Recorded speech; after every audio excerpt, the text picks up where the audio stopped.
Hello people who cannot sit at home, so glad that you're here. This video is going to be about tiny towns in Ontario, specifically 5 towns. And usually I go pretty fast with these kinds of videos, but this time I want to kind of go more in depth. That's why there's only 5 of them, but I think I'm trying my hardest to show you the reasons why you should go to those cities. So let's begin. So the first place we're going to head to is Halton Hills.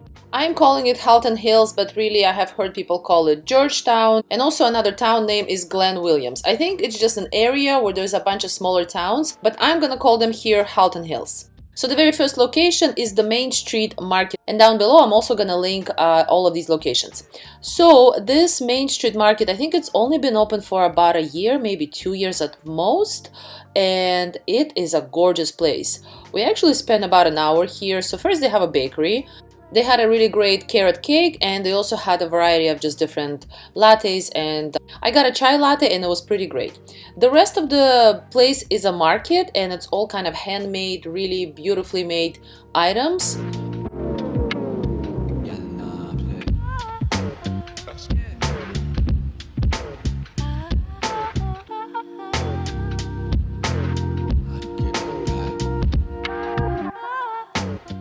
I found it fun that they had pumpkin soap. They also had just gorgeous candles, lots of different wooden items such as boards.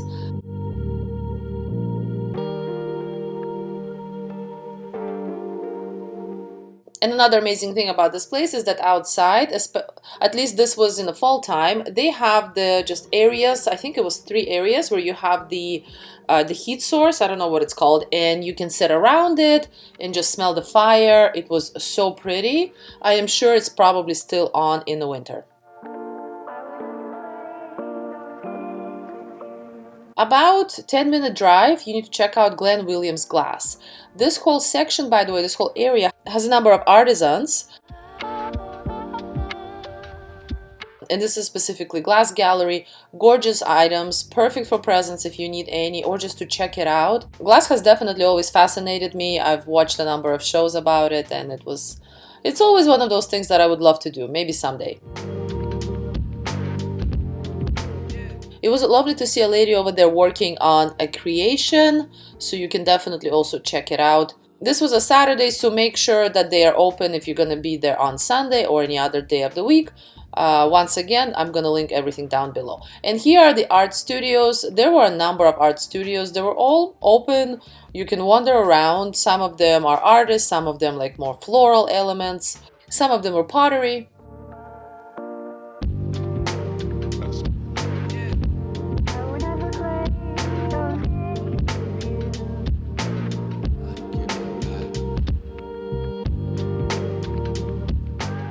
In some of the studios, there would be an artist, and some studios just didn't have the artist because I guess they were away for that day. Really interesting to wander around. Yet again, this took us about an hour to just look at all of the art that's in here. Very lovely place, perfect kind of getaway from the city that's not too far from the city. And another amazing place you need to check out while in Halton Hills is this gorgeous park. The name of it is Dominion Gardens Park, and it is beautiful. So this was fall times. I'm sure it's beautiful in the summertime. A fairly small park, but really beautifully maintained with gorgeous flowers. And there's even a pond nearby. You can really walk around the whole park in a span of maybe 15 minutes. It's really not a big park, but definitely very pretty. And the parking was free, which was really nice. Another place in the area is Beaumont Mill Antiques and Collectibles. This is just a gorgeous antique store. I don't have footage from it, but it's definitely worth a visit. It's very close to the art galleries. Limehouse Conservation Area is another really beautiful area. I've only been here in the winter time.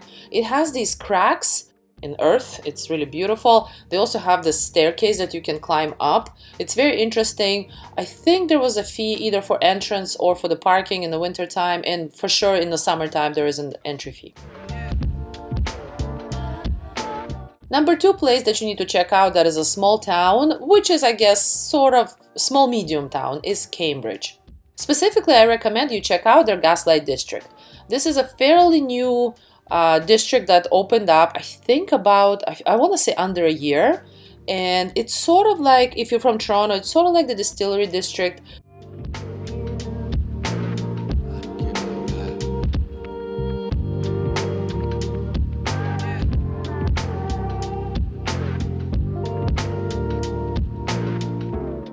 They basically leveraged the older buildings together with the new architecture. They put this ginormous TV in the middle of this plaza.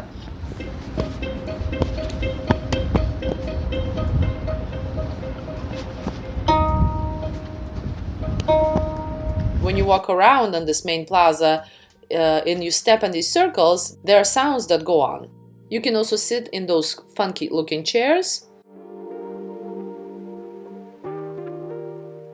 It was really rainy, so it's a bit of a shame because I think it's a beautiful city, just architecturally, but I'm pretty sure you can get the feel of the city even when it's a little bit rainy. So Gaslight District, not a very big district, mainly one plaza, but Bellflower Market is pretty much in it. Just lots of beautiful pastries, macaroons, different sandwiches, different pizzas, so basically things that you can eat right there, and I'm going to show you in a second where you can sit and eat, or you can, of course, this is a market, so you can purchase things, any kind of food that you are looking for. Here's the area, beautiful blue chairs. This is also definitely very new, and you can sit over there. They also have a coffee station, so any kind of lattes or coffee is in there as well.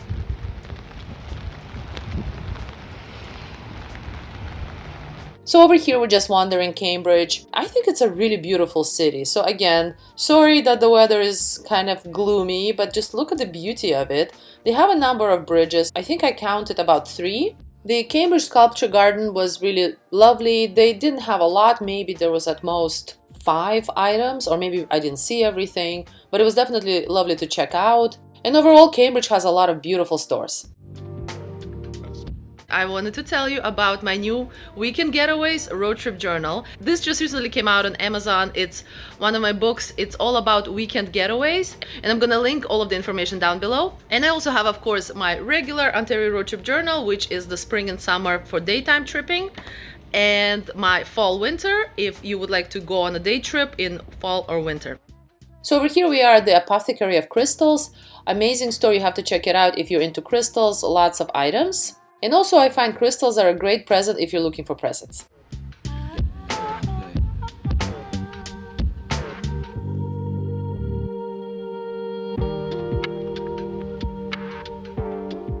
The next shop we're gonna head to is the Art of Home. Beautiful, really well curated store. Lots of items. Right now it's Christmas time, but they have so many high-end, high-quality home decor pieces. This is definitely more of on a higher end price-wise as well, but the quality of all of the pieces was so beautiful. So definitely check it out because I am sure you would want. I wanted everything in that store. It was so gorgeous. So for our lunch, we stopped at the Monigram Coffee Roasters. We were not disappointed. This is such a homey, very family-oriented place. They even had a ballerina. I think this was more of a Christmas promotion because she was also giving away hot chocolate. And it was lovely of her to just do a little bit of a dancey ballet thing for us. And then yes, me and my friend, we both actually got the same things. We got matchas and we got BLT on a whole grain bagel with a little bit of chips. Definitely perfect lunch, very light, very yummy. Overall, really enjoyed that cafe. So then we went more north along the river channel. This gorgeous garden store, I could not find it on Google Maps. I'm sorry, I don't know the name of it, but it was right across from the clay place. There's, I think, only one clay, like where you can make clay things. And this is a beautiful place. If you are there, definitely check it out. But overall, we saw about 3 different floral places in Cambridge. So this town definitely has a variety of florists.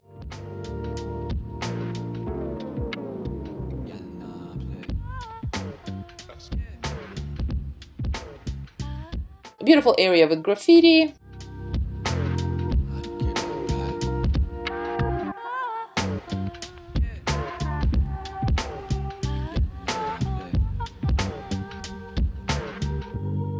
And over here is another gorgeous bridge. So this park is called Mill Race Park, and it says that it's a lakeside park with remains of a mill. I definitely loved just the look of it, of course, the old mill over there, gorgeous area.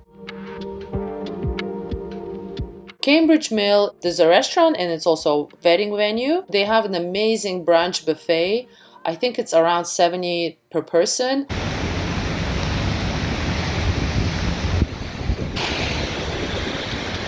We didn't do it this time. Definitely, it's highly recommended and highly rated. And it overlooks the gorgeous river. The next place you need to check out in Cambridge is Southwark Antiques. Essentially, it's an antique store, and one half of it is about vintagey kitchen appliances and really cool games, like for example, any Monopoly you can possibly want.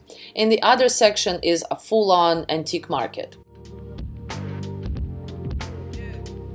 This is fairly large, and this is a perfect place if you want to head to if the weather is not so great because it was raining, or when it's cold, of course, to spend. You can easily spend a couple hours here.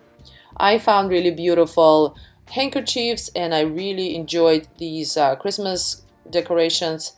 Now that I'm looking at it, I should have probably gotten it, but it's all good. They just have so many items. This was a Jello Barbie. I thought that was pretty cool. And in my opinion, no road trip is ever complete without a vintage store. And here we are back at the Gaslight District, kind of ending our trip. They had a number of booths at this point. This is Christmas time, open, and they had the TV running. So definitely more alive versus when we were there for the first time, when it was too early and everything was closed. So the next adorable tiny town is Niagara-on-the-Lake. I have talked about this a number of times, and this time I want to show you things that you probably don't know about this town that you need to check out. So first, Pillar and Post has a garden. Did you know about that? I never knew about that. It's gorgeous during the summer, and right now they have a skating ring. So the correct title, Google Maps title, is The Gardens at Pillar and Post. So definitely wander around. It's free to enter. The town is gorgeous, specifically right now at Christmas time. I loved how every single store is decorated for the holidays. So adorable. I've never actually been to Niagara-on-the-Lake during Christmas, but I highly recommend it specifically for that time of the year.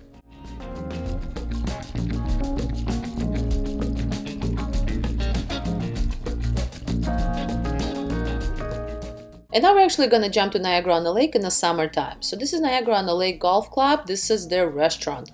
This has been my favorite restaurant for a couple of years now in Niagara-on-the-Lake. So first, when you're sitting over there, that's the America. Your view is onto the United States, which is kind of cool. And you are allowed to be, of course, indoors if you want to, or they have a lovely patio.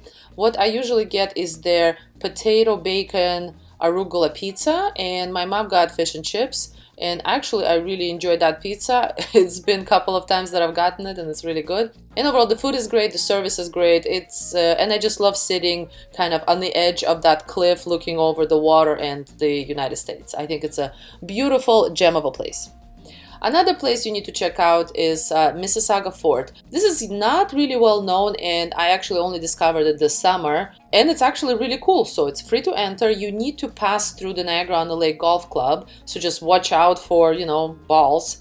But there is a path. You're allowed to go through it. And then you enter this kind of fort that is really beautiful, very kind of hilly. There's also a gorgeous viewpoint over there, and right here we're gonna just approach it. Same kind of viewpoint as from the restaurant we were just at, but still really beautiful, the vastness of Lake Ontario, and you can see Toronto over there from across. And here's the actual fort. You cannot go inside, but it's really cool to look at. It's definitely very historic. And another thing that you need to check out in this area is a really beautiful boardwalk that kind of goes around the fort, and it exits right onto Lake Ontario. Really gorgeous area. You can definitely go further and hike further if you want to, or you can go back.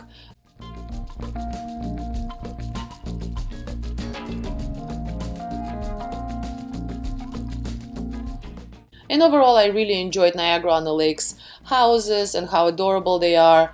Just such a joy to look at.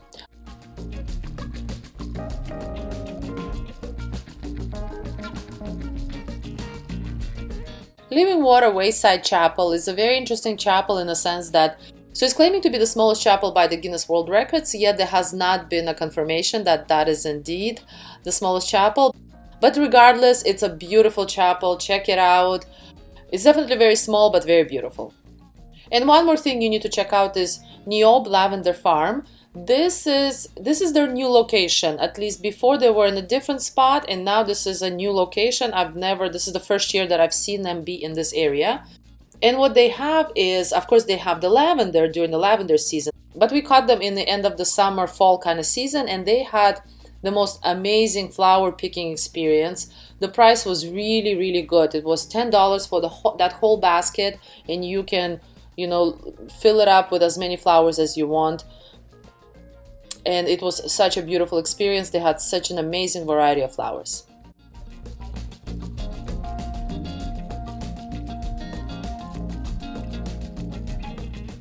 The fourth adorable tiny town is Port Perry. Anytime I go to Port Perry, I make sure to check out Willow Tree Farm.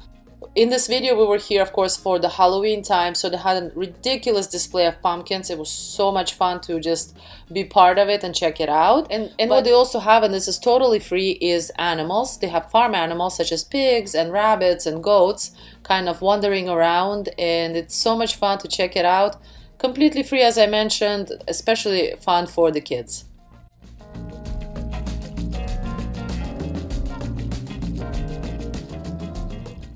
So over here we are at the Port Perry. The first stop was Nexus Coffee Co. Definitely an amazing location. They have gorgeous sweets and baked goods. They made us really yummy matcha. And they also had whole grain brie with sprouts, very healthy kind of croissant. And I think it had ham in it. It was amazing.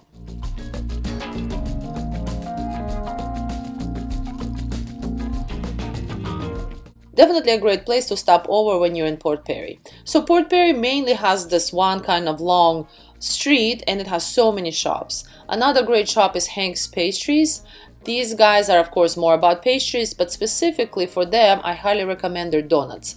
And they had this like double, I think it was called Death by Chocolate, and I got that chocolate donut, and oh my god, this I ate, I divided it in half, and then I still couldn't eat all of the halves. Basically it lasted me 2 days. It was ridiculous how rich that donut was. So you have to get that donut.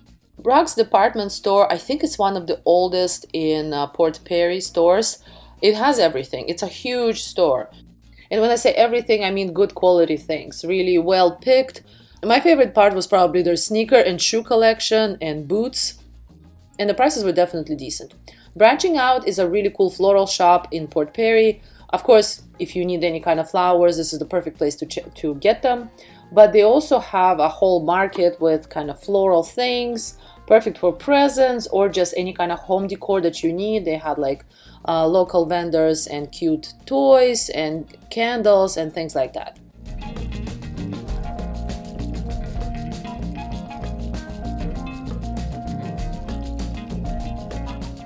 In the summertime and the fall time, right by the Port Perry main barn, that red barn, they have a market, and we actually really enjoyed the market. It was almost at the end of it, so people were selling things for some really decent discounts, so we got some really great groceries.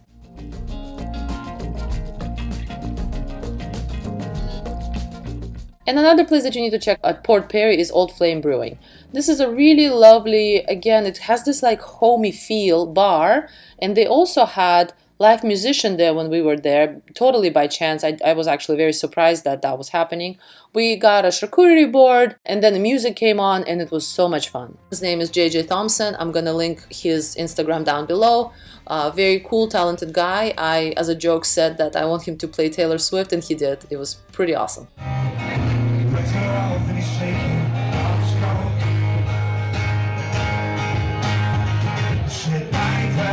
And on the way back from Port Perry, this has also been our tradition by now, is Anina's Bake Shop. This is an amazing bakery. This is also set where Schitt's Creek was filmed. That's why they have autographed portraits of the cast, and here are the two buildings that frequently appear in Schitt's Creek.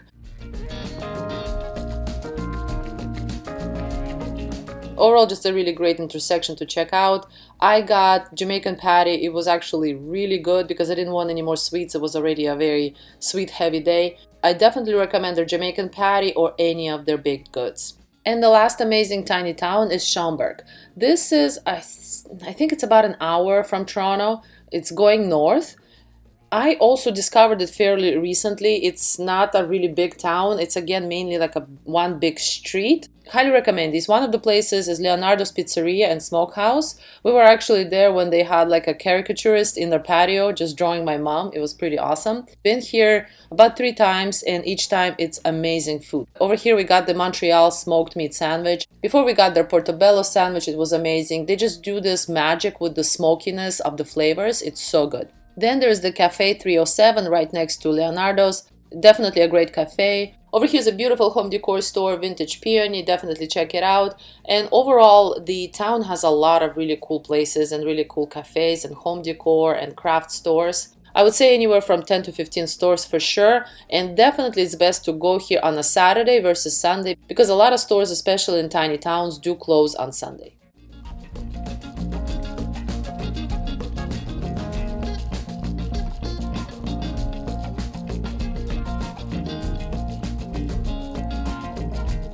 So I really hope you enjoyed this video. Let me know what you thought. Let me know if there are other tiny towns that you think I should check out. And of course, if you enjoy my work, please subscribe, like, and share. I will see you next time. Bye.